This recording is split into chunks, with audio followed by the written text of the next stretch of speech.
जी कि हे नारद जी, ये ऐसे मुहूर्त में तप करने बैठा है कि इसका तप पूरा होगा तो ये अमर हो जाएगा, किसी के मारे नहीं मरेगा। आप इसका तप भंग करो। नारद जी बोले अभी तो शुरू किया है, अभी भंग कर दो।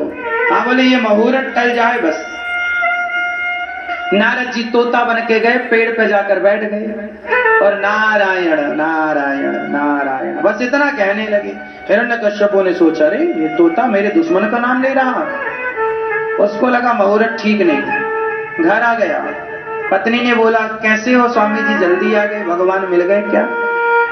हिरण्यकश्यप बोला कैसी मजाक करती हो तुम। हिरण्यकश्यप की पत्नी का नाम क्या था आप बताओ?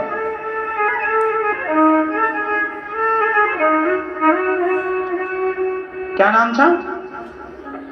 कयाधु। कयाधु से पूछा, हिरण्यकश्यप ने कहा कि कैसी मजाक करती हो, इतने जल्दी थोड़ी तब पूरा होता है। तो वहां कैसे गए? अरे बोले तोते पर एक पक्षी आया और पेड़ पर एक पक्षी आया और बोला नारायण नारायण नारायण। कयाधु ने सुना कि मेरे पति पहली बार नारायण नारायण बोल रहे हैं।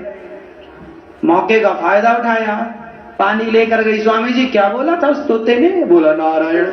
फिर भोजन परोसने गई, क्या बोला? बोला नारायण नारायण। फिर रोटी, एक रोटी और रख दूं क्या? हाँ रख दो। क्या बोला था तोते ने? मैं भूल गई। नारायण नारायण नारायण। शाम हुई, फिर रात हुई, थोड़ा दूध गिलास भर पिलाया। क्या बोला था स्वामी जी तोते ने? नारायण नारायण।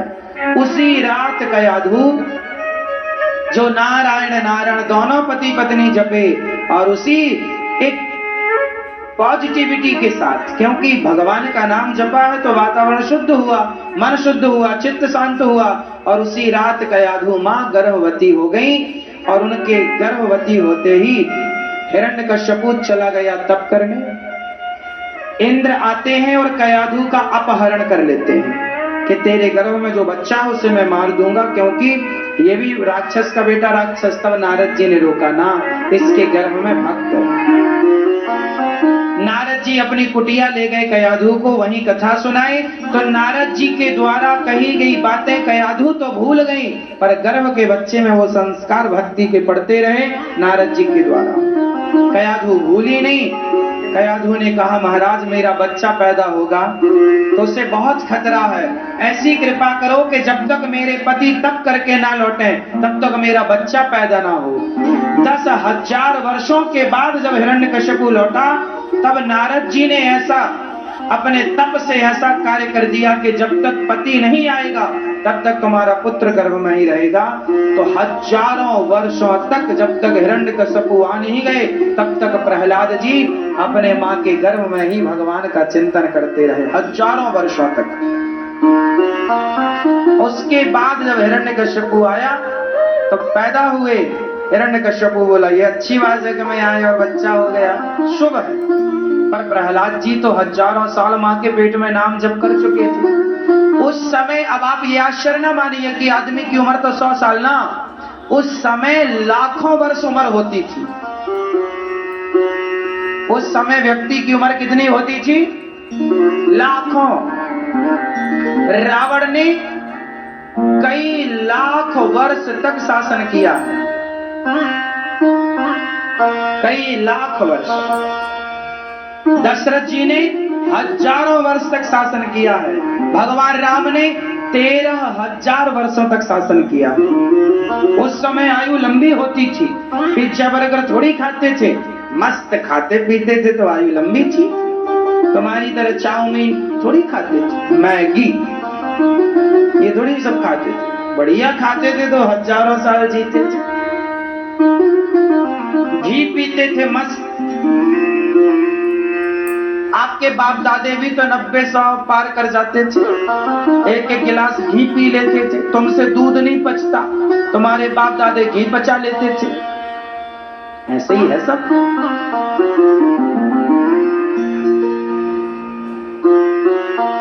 प्रहलाद जी तो संस्कार लेकर आए, नारायण नारायण जपने लगे। एक दिन हिरण्यकश्यप ने कहा मेरा बेटा किसी का नाम ले, यहाँ ये तू दिन भर क्या बोलता रहता कुछ अंदर अंदर? पिताजी आप भी बोला करो। क्या? श्रीमन नारायण श्रीमन नारायण। अब नारद जी की तो चेला है प्रहलाद जी, और नारद जी क्या जपते हैं? नारायण नारायण। और प्रहलाद जी भी क्या जपे? श्रीमन नारायण हरि हरि हरि हरि शरणम हरि शरणम। अब नारद जी, अब प्रहलाद जी ने जब नारायण जपा, हिरण्यकश्यप ने, हे भगवान ये तो मेरा दुश्मन का नाम जप रहा है। बेटा तुझे किसने बताया? पिताजी यही सत्य है। हिरण्यकश्यप बोला छोड़ दे मेरे दुश्मन का नाम, वरना तुझे मार दूंगा।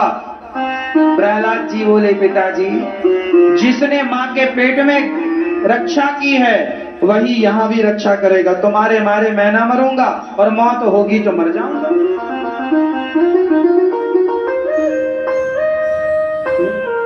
मैं नहीं मरता। हिरण्यकश्यप ने तुरंत अपनी बहन को फोन लगाया, कहाँ हो होलिका? आनंद फानंद में तुरंत आओ। कहाँ जा रहे हो? तुरंत यहाँ आओ। लो भैया। होलिका दौड़ी दौड़ी, भैया क्या हुआ क्या हुआ? बोले तुम्हारा भतीजा उद्दंड हो गया है, मेरे दुश्मन का नाम बहुत जप रहा है। एक काम करो, तुम्हें अग्नि ने वरदान दिया है ब्रह्मा जी ने कि तुम्हें अग्नि जलाएगी नहीं, जरा तुम बैठो।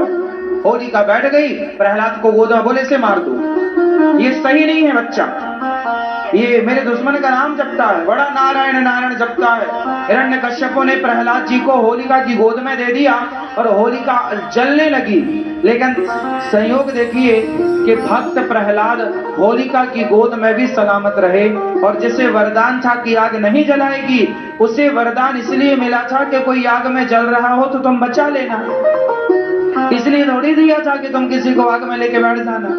और जब आप अपने पावर का दुरुपयोग करते हैं तो भगवान वो पावर आपका छीन लेते हैं और आपका नाश हो जाता है। इसलिए होलिका जल गई और प्रहलाद जी बच गए। तब से होली त्योहार मनाया गया। तब से कौन सा त्योहार मनाया गया? होली। अब होली आएगी।